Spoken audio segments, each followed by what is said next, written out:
90 రోజుల కోర్సు పూర్తి చేస్తే చాలు 100% ప్లేస్మెంట్ సపోర్ట్ తో సాఫ్ట్వేర్ జాబ్ మీ సొంతం. వెంటనే కోడ్ జ్ఞాన్ డెస్టినేషన్ ని సంప్రదించండి. అమ్మ నమస్తే అమ్మ. నమస్తే సంగీత. అమ్మ 60 ఏళ్ల వయసులో పెళ్లిళ్ళు చేసుకునే వారిని మనం ఈ మధ్య కాలంలో ఎక్కువగా చూస్తాం. అవును. వాళ్ళు ఒంటరితనం వల్ల పెళ్లిళ్ళు చేసుకుంటున్నారా, లేదు అంటే పిల్లలు పట్టించుకోకపోవడం వల్ల పెళ్లిళ్ళు చేసుకుంటున్నారా? ఇందులో 2 కారణాలు ఉన్నాయమ్మా. ప్రధానమైంది ఒంటరితనం. పిల్లల దగ్గర కలిసి ఉన్నా కూడా ఆ జనరేషన్ గ్యాప్లో వాళ్ళకి వీళ్ళకి అభిప్రాయాలు కలవు. అంటే ప్రతి విషయంలోనూ కాకపోయినా కొన్ని కూర్చుని మాట్లాడుకునేటప్పుడు యంగ్ జనరేషన్ ఏమో వీళ్ళకి తొందరపాటు అనిపిస్తుంది, వీళ్ళ మాటలు వాళ్ళకి చాదస్తం అనిపిస్తాయి. వీళ్ళు వాళ్ళ సమవయస్కులతో మాట్లాడినంత ఫ్రీగా యంగ్ జనరేషన్ ఈవెన్ పిల్లలైనా సరే మాట్లాడలేరు. ఎంత ప్రేమగా చూసుకున్నా కూడా పిల్లలు రెండో పాయింట్ భరించలేని ఒంటరితనం. పిల్లల దగ్గర ఉన్నారు కదా అంటే వాళ్ళు ఫుడ్ ఇస్తారు, మీకు కావాల్సిన షెల్టర్ ఇస్తారు, ప్రేమగా చూసుకుంటారు, మీకు కూడా వాళ్ళ పట్ల ప్రేమ ఉంది. కానీ మీ మనసులో మీకు తోడు కావాలి అనేది ఎవరూ కాదనలేని నిజం. అది ఎంత పిల్లలైనా సరే సాయంత్రం అయినప్పుడు వాళ్ళ గదిలోకి వాళ్ళు వెళ్ళి పడుకుంటారు. ముసలోళ్ళకి నిద్ర పట్టదు. వీళ్ళకు ఒక కంపెనీ ఉంటే ఏదో కూర్చొని కబుర్లు చెప్పుకుంటారు. వీళ్ళకి కంపెనీ లేదు కదా, అది ప్రధానమైన అంశం. ఎన్ని రోజులు నాకు నిద్ర పట్టడం లేదు, నువ్వు తోడురా అని కొడుకుని అడుగుతారు, కూతురుని అడుగుతారు. సో వీళ్ళ సమవయస్కులైన మనిషి వీళ్ళకి మాట్లాడుకోవటానికి కావాలి. అంటే అదే ఒంటరితనము అప్పుడు చిన్న పిల్లలు ఉన్నప్పుడు అనిపించదు కదా అమ్మ, ఇప్పుడు కోడలు వచ్చినప్పుడు పిల్లలు ఉన్నా కూడా అనిపిస్తుంది. అదే చెప్తున్నా, యంగ్ జనరేషన్ ఏంటంటే వాళ్ళ ఉద్యోగాలు, వాళ్ళ బాధ్యతలు, వాళ్ళ పిల్లలు, వాళ్ళు దానికి ఎక్కువ సమయం కేటాయించుకోవాలి. తప్పదు. అది కొంత టైం పెట్టగలుగుతారు. ఏదో భోజనాల దగ్గర కూర్చుంటారు, ఒక గంట మాట్లాడుకోగలుగుతారు. ఆ తర్వాత బ్రేక్ఫాస్ట్ దగ్గర కూర్చుంటారు, ఒక గంట మాట్లాడుకోగలుగుతారు. తర్వాత వాళ్ళ ఆఫీసులకు వాళ్ళు వెళ్ళిపోతారు. సాయంత్రం వరకు వాళ్ళు రారు. వీళ్ళు రిటైర్ అయ్యి ఖాళీగా ఉన్నారు. సాయంత్రం దాకా వీళ్ళు ఏం చేయాలి, ఎవరితో మాట్లాడతారు? ఒకవేళ కోడలు ఉందనుకో, అమ్మాయి ఉద్యోగం చేయట్లా, హౌస్ వైఫే అనుకో, ఏదో కంప్యూటరో ల్యాప్టాపో ఏదో పెట్టుకుని ఆమె వర్క్ చేసుకుంటూ ఉంటుంది. ఎవరి ప్రపంచం వాళ్ళది. ఈ రోజుల్లో ఏంటంటే ప్రపంచాలు మారిపోయాయి. ఇదివరకు ఎలా కలుసున్నారంటే అప్పుడు మైండ్ సెట్ వేరు, అప్పటి భావాలు వేరు. అంచేత ఇదివరకు కలుసున్నారు. ఇప్పుడు ఆమె వాళ్ళ ఫ్రెండ్తో ఒక గంట మాట్లాడుకుంటూ ఉంటుంది, చాటింగ్ చేసుకుంటూ ఉంటుంది. ఈ ముసలావిడికి తోచదు. ఆ గంట కాలక్షేపం అవుతుంది కదా. లేదా టీవీ పెట్టుకోవాలనుకుంటుంది. హాల్లో కామన్గా ఒక టీవీ ఉంటుంది. ఈవిడ టీవీ పెట్టుకుంటే ఆవిడ ఫోన్ మాట్లాడుకుంటుంటే ఇబ్బంది. ఎన్ని గంటల టీవీ చూస్తుంది ఈవిడైనా, ఎన్ని గంటల పేపర్ చదువుతుంది? అన్నిటికీ మించి ఇది నా ఇల్లు కాదు అన్న మైండ్ సెట్ ఒకటి ఉంది సీనియర్ సిటిజన్స్లో.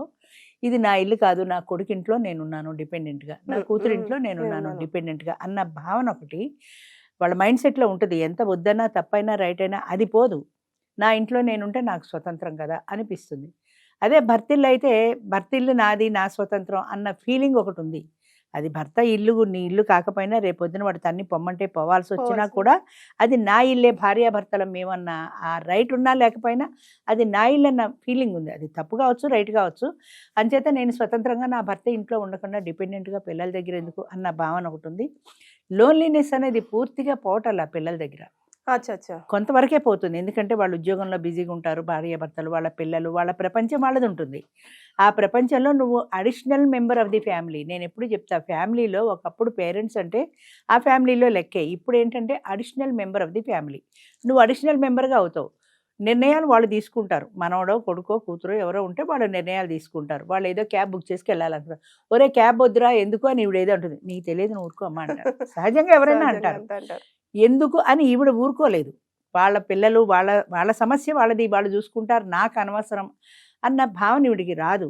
అది 2-3 సార్లు నీకెందుకు, నువ్వు ఊరుకో అన్నప్పుడు ఓహో ఇది నాకు అనవసరం కావాలి అన్నప్పుడు వాళ్ళ మనసు హర్ట్ అవుతుంది. అంటే ఈ ఫ్యామిలీలో నేను మెంబర్ని కాదా, నాకు మాట్లాడడానికి అవకాశం లేదా అన్న ఫీలింగ్ వచ్చేస్తుంది. ఎందుకు నేను చెప్పిన ప్రతిసారి పట్టించుకోరు కదా, నా మాటకి వాల్యూ లేదు కదా అనిపిస్తుంది. ఎప్పుడైతే ఆ ఫీలింగ్ వచ్చిందో ఎందుకు నేను ఇక్కడ డిపెండెంట్గా ఉండాలనే భావన వచ్చేస్తుంది ఆటోమేటిక్గా. పిల్లలు ఉన్నా కూడా, భార్యాభర్తలు ఇద్దరు ఉన్నా, పిల్లలు ఎంతో ప్రేమగా చూసుకునే వాళ్ళు ఉన్నా కూడా వీళ్ళు వేరే ఉండడానికి ఇష్టపడుతున్నారు.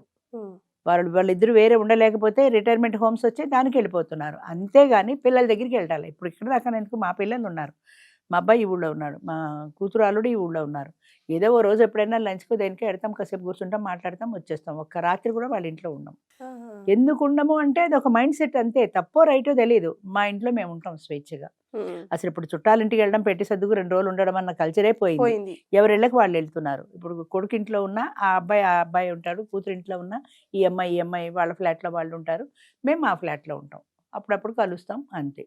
అంతవరకే మించి అంతకు మించి ఉండాలి అనేది మైండ్ సెట్ సీనియర్ సిటిజన్స్ లేదు. మెయిన్ అంటే ఇప్పుడు వాళ్ళకి లేదు మా అవును. అంతకు ముందు గతంలో ఒక 10 ఉండేది సంవత్సరాల కదా, కదా జాయింట్ ఫ్యామిలీస్ ఉన్నప్పుడు ఉండేది. అలా ఆ అసలు తర్వాత సపరేట్ అయినా కూడా ఓల్డేజ్ హోమ్స్ ఇదివరకు నిన్ను లేవు కదా, సీనియర్ సిటిజన్ హోమ్స్ అసలే లేవు. అంచేత ఎక్కడికి పోతాం ఈ వయసులో, పిల్లల దగ్గరికి పోవాల్సిందే అన్న మైండ్ సెట్తో ఉన్నారు అప్పట్లో. ఇప్పుడు మైండ్ సెట్ మారిపోయింది. పిల్లల దగ్గరికి ఎందుకు వెళ్ళి ఉండాలి, మా దారిని మేము బ్రతకగలం కదా, నాకు పెన్షన్ ఉంది, నా డబ్బుతో నేను బ్రతకగలిగినప్పుడు నేను ఎందుకు డిపెండెంట్గా ఉండాలి. Everybody needs their own independence. వాళ్ళ స్వేచ్ఛ, వాళ్ళ స్వతంత్రం. ముసలాళ్ళు అయినా సరే 80 ఏళ్ళు వచ్చినా సరే పోగొట్టుకోవట్లేదు. ఓకే నేను ఒకళ్ళకి డిపెండెంట్గా ఉండను, నేను ఇండిపెండెంట్గా ఉంటాను. ఎంతమంది లేరు అపార్ట్మెంట్లలో. మా అపార్ట్మెంట్లో ఒక 25 మంది పైన సీనియర్ సిటిజన్స్ ఉన్నారు. అందులో 10 మంది పైన ఒంటరి వాళ్ళు ఉన్నారు. అందులో లేడీస్ 7 మంది 8 మంది లేడీస్ ఉన్నారు. అందరూ సింగిల్సే. సింగిలే అయినా సరే వాళ్ళు అపార్ట్మెంట్లోనే ఉంటారు తప్ప పిల్లల దగ్గరికి వెళ్ళరు. కాలక్షేపం అంతా కూడా లేదంటే టైం పాసింగ్ ఇక్కడే వాళ్ళ అయిపోతుంది. ఫ్రెండ్స్ తోటే అంటే అంతే, మీరు ఇక్కడే అన్నట్టు వాళ్ళ age అయిపోతుంది. group వాళ్ళ వాళ్ళు. ఫ్రెండ్స్తో అందరూ కూర్చుంటారు, సాయంత్రం కబుర్లు చెప్పుకుంటారు, సినిమాలకు వెళ్ళాలంటే సినిమాలకు వెళ్తారు, లంచ్ చేయాలంటే అందరు కలిసి లంచ్ చేస్తారు. ఒక్కొక్కసారి ఒక్కొక్క ఇంట్లో లంచ్ పెట్టుకుంటారు. ఎవరింట్లో వాళ్ళు ఉంటారు. అంతే. ఎవరి ఇల్లు వాళ్ళకి కావాలి, వాళ్ళ స్వతంత్రం వాళ్ళకి కావాలి, వాళ్ళ స్వేచ్ఛ వాళ్ళకి కావాలి. అప్పుడు వాళ్ళకు వాళ్ళ మైండ్ సెట్ కి సెట్ అయిన వాళ్ళు ఎవరైనా ఫ్రీగా దొరికితే ఉంటుంది. పెళ్లి చేసుకోవడానికి అది వాళ్ళ ఇష్టం. అది సెకండరీ. అది సెకండరీ. ఇలా ఉండలేము అనుకుంటే, ఇలా అయినా ఒంటరిగానే ఉండాలి కదా అనుకుంటే పెళ్లి చేసుకుంటారు. కొంతమందికి పెళ్లి ఇష్టం ఉండదు. ఎందుకు, వాళ్ళకి బెండ్ అయి ఉండాలి కదా, మళ్ళీ వాళ్ళకి మనకి ఆ కంపాటబిలిటీ లేకపోతే కొట్టుకు చావాలి ఎందుకు అని సింగిల్గానే మిగిలిపోయిన వాళ్ళు కూడా చాలా మంది ఉన్నారు. మా దగ్గర కూడా ఉన్నారు. మా మిగతా టూర్ ప్రోగ్రాంలు అవి ఉంటాయి కదా, వాటికి వస్తూ ఉంటారు వాళ్ళు. ఈ కంపెనీ ఉంటుంది, 10 మంది కలుస్తారు, కబుర్లు చెప్పుకుంటారు, పాటలకలు కలుస్తారు, ఏదైనా ప్రోగ్రామ్ ఉంటే కలుస్తారు, టూర్ ప్రోగ్రామ్స్ ఉంటే ఆ టూర్కి వస్తారు, పెడతారు. వాటిల్లో కాలక్షేపం చేస్తారు తప్ప ఒక డామినేషన్ మేము భరించాం. మేల్ డామినేషన్ మేము అసలు భరించాం. పోనీ అమ్మ మేల్ డామినేషన్ భరించద్దు, 2 ఆడాళ్ళు ఉండండి, ఓ ఇల్లు తీసుకుని హాయిగా నువ్వు ఒక్కదాని ఉండే బదులు 2 కలిసి ఉంటే ఎవరి రూమ్లో వాళ్ళు ఉంటారు కదా. ఒకప్పుడు ఉన్నారు అలాగా. కమ్యూనిటీ లివింగ్ అని మా దాంట్లో ఒక బ్రాంచ్ ఉంది. అందులో ఏంటంటే పని మనిషి, వంట మనిషి, యుటెన్సిల్స్, సోఫాలు, మంచాలు అన్నీ ఉంటాయి ఇంట్లో. జస్ట్ మీరు వెళ్ళి ఉండడం, ఆ ఖర్చు షేర్ చేసుకోవడం. నేను పెట్టుబడి పెట్టలేను కదా అందరికీ. అంచేత ఆ ఇంటి రెంటు, ఆ పని మనిషి డబ్బు, కరెంటు మొత్తం అన్నీ మీరు షేర్ చేసుకోండి. అప్పట్లో 6,000 మనిషికి పర్ హెడ్ నేను స్టార్ట్ చేసినప్పుడు. ఒక 15 మంది ఉన్నారు, 6,000 చొప్పున. అట్లా అప్పుడు ఉండేది 10 ఏళ్ల కిందట. అప్పుడు మైండ్ సెట్ మారిపోయింది. ఎవరితో ఉండడానికి ఇష్టపట్టాల. నాకు వద్దు మేడం, నేను సింగిల్గా హాయిగా ఉన్నాను, నాకు ఇదే బాగుంది. నాకు ఇంకొక పార్ట్నర్ రావటం, ఆమె కాఫీ గ్లాస్ ఇక్కడ పెట్టింది, ఇది అక్కడ చేసింది, నాకు ఎందుకు వచ్చిన గొడవ అంటే చిన్న చిన్న విషయాల్లో కూడా సర్దుబాటు మనస్తత్వం తగ్గిపోయింది. ఫస్ట్ నుంచి కూడా సర్దుబాటు లేకపోవడం అనేది ప్రధాన కారణం. ఆమె ఆడ పెట్టింది, అది తీసి ఇక్కడ పెడితే పోయింది కదా, నేను ఎందుకు పెట్టాలి, ఆమె పెడితే అని ఒకటి. ప్రతి వాళ్ళకి ప్రైవసీ. నా ఫోన్ నేను మాట్లాడుకుంటాను నా ఇష్టం వచ్చినట్టు. ఈమె పక్క రూమ్లో ఉన్నా, హాల్లో కూర్చున్నా నా ఫోన్ వినపడుతుంది కదా ఆవిడకి. నేను ఎవరితో మాట్లాడుతున్నానో ఆవిడకి తెలుస్తుంది కదా, ఎందుకు తెలియాలి. నా ఫ్రెండ్స్ నా కోసం కలవడానికి వస్తారు. మరి ఇంత ఇండిపెండెంట్ గా ఉండేవాళ్ళు అంటే మీరు అంటున్నట్టుగా పెద్ద ఏజ్ గ్రూప్ వాళ్ళు మరి 60 ఏళ్ళు వచ్చినప్పుడు మళ్ళీ ఈ రోజుల్లో మనం వింటున్నది కదా ఎక్కువగా పెళ్లిళ్ళు ఎందుకని అంటారు? ఆ పెళ్ళి, అదే చెప్తున్నా, పెళ్ళి కావాలి అనుకున్న వాళ్ళు చేసుకుంటారు.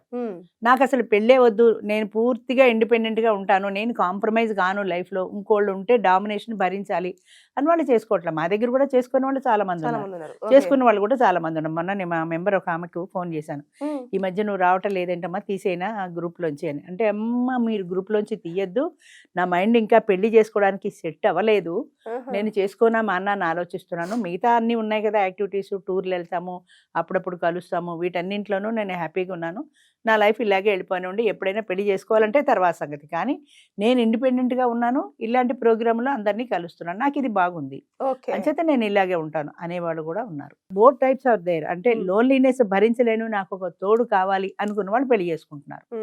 నాకు లోన్లీనెస్సే కావాలి, నాకు నా వాట్సాప్తో 24 గంటలు నాకు కాలక్షేపం అయిపోతుంది, ఫోన్ మాట్లాడుకుంటే అయిపోతుంది, ఇంకొక తోడు ఎందుకు, వాళ్ళ డామినేషన్ ఎందుకు అన్న వాళ్ళు చేసుకోవటాల. అంటే 2 రకాలు ఉన్నారు. ఇప్పుడు బెంగళూరులో కొత్తది వచ్చింది కదా, పెళ్లి చేసుకుంటాం కానీ పిల్లల్ని కనం, కొన్నాళ్ళకి అసలు పెళ్లి కూడా చేసుకోము, లివ్ ఇన్ రిలేషన్ ఉంది కదా అందులోనే ఉంటాం అన్నది వచ్చినా ఆశ్చర్యపోకర్లా. ఎందుకంటే లివ్ ఇన్ రిలేషన్లో వాళ్ళకి ఒక సౌలభ్యం ఉంది, అక్కర్లేదనుకుంటే వెళ్ళిపోతారు. కోర్టు, డైవర్స్, మెయింటెనెన్స్, ఈ గొడవలు ఏమీ ఉండవు. కావాలన్నప్పుడు కలిసి ఉంటారు, వద్దంటే విడిపోతారు. ఇది ఈజీగా ఉంది. అది గవర్నమెంట్ లెక్క ప్రకారం యంగ్స్టర్స్ కూడా సింగిల్ అయితే చేసుకోవచ్చు. సో 25 ఏళ్ళ వాళ్ళు కూడా దానికే వెళ్ళిపోతారు కొన్నాళ్ళకి. పెళ్ళి అనే బాధరబంది ఎందుకు, పెళ్లి అనేది ఒక బరువు అయిపోయింది, ఒక మ్మ్. బాధ్యత అని ఎవరు అనుకోవట్లా. బరువు. పెళ్లి అంటే బరువు, ఈ బరువు నా నెత్తి మీద ఎందుకు పెట్టడం అని పెళ్ళిళ్ళు అసలు 30 ఏళ్ళు వచ్చినా 40 ఏళ్ళకి పెళ్ళిళ్ళు చేసుకున్న వాళ్ళు ఉన్నారు. అది కూడా పేరెంట్స్ పోరుపడలేక, వీళ్ళకి పెళ్ళి అంటే ఇంట్రెస్ట్ లేదు. పేరెంట్స్ అడుగుతూ ఉంటారు కదా, మమ్మల్ని అందరూ అడుగుతున్నారు పెళ్ళి ఎప్పుడు చేసుకుంటారు, పెళ్ళి ఎప్పుడు చేసుకుంటారు. మా చుట్టాలు అమ్మాయింది అమెరికాలో జాబ్ చేస్తుంది, మీరు పెళ్ళి అంటే నేను అసలు ఇండియా రాను, మ్మ్. నేను అమెరికాలోనే ఉంటాను, మీరు పెళ్లి మాట మాట్లాడుకుని ఉంటేనే నేను ఇండియా వస్తాను అంటే వీళ్ళు ఏం చేయాలి? కూతుర్ని చూడాలని ఉంటుంది కదా, అమ్మ పెళ్లి మాట ఎత్తాలే రా అనాలి. వీళ్ళు బెండ్ కావాల్సిందే. వాళ్ళ వాళ్ళ compromise పరిస్థితిలో లేదు. Bend car, compromise car. Okay. Financial independence ఉంది ఆడదానికి. రైట్. మొత్తానికైతే ఫైనల్ గా మనం ఏంటంటే ఎవరైనా సరే ఇండిపెండెన్స్ ఎక్కువ కోరుకొని కోరుకుంటున్నారు. ఎవరి జీవితాన్ని వాళ్ళు గడపాలనుకుంటారు అంతే. కాబట్టి అంతే చేసుకునేవారు పెళ్లి చేసుకుంటున్నారు, చేసుకునే వాళ్ళు ఒంటరితనాన్ని అంతే. ఎక్కువగా అంతే. ఎంజాయ్ చేస్తున్నారు. అవును. థ్యాంక్ యూ అమ్మా. నమస్తే అమ్మా.